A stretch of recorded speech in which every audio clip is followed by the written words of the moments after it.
ಎಲ್ಲರೂ ನೋಡಿದ್ರು. ಆದರೆ ಈ ಥರ ಹೇಳಿದ್ರು ಶ್ರೀರಾಮಚಂದ್ರ ಅದರಲ್ಲಿ ವಾಸವಾಗಿರ್ತೀವಿ ನಾನು ಸೀತೆ ಅಂತ. ಆದರೆ ಹೇಗೆ ಗೊತ್ತಾಗುತ್ತೆ?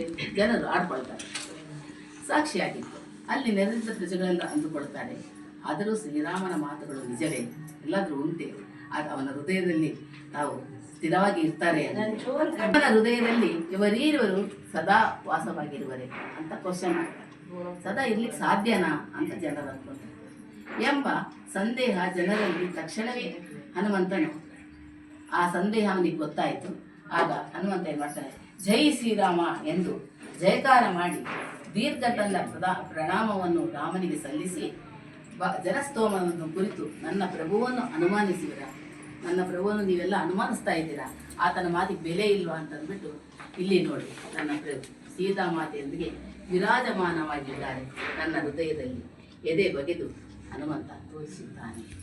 ಜನರು ದಿಗ್ಭ್ರಮೆಯಾಗಿಯಿಂದ ನೋಡಿ ಗೌರವದಿಂದ ವಂದಿಸಿದರು.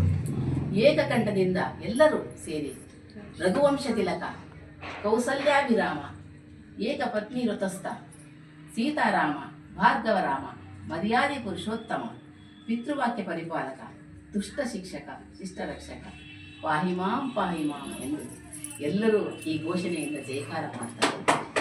ಎನ್ನುವ ಎರಡಕ್ಷರದಲ್ಲಿ ಮಹತ್ವಪೂರ್ಣ ಅರ್ಥವಿದೆ. ರಾ ಎಂದರೆ ಬೆಳಕು, ಮಾ ಎಂದರೆ ಒಳಗೆ, ಅಂದರೆ ನಮ್ಮೊಳಗಿನ ಬೆಳಕನ್ನು ಶ್ರೀರಾಮನ ಜಪದಿಂದ ಕಂಡುಕೊಳ್ಳೋಣ ನಾವು ಎಂದು ಹೇಳುತ್ತಾ ನನ್ನ ಮಾತನ್ನು ಮುಗಿಸುತ್ತಾನೆ.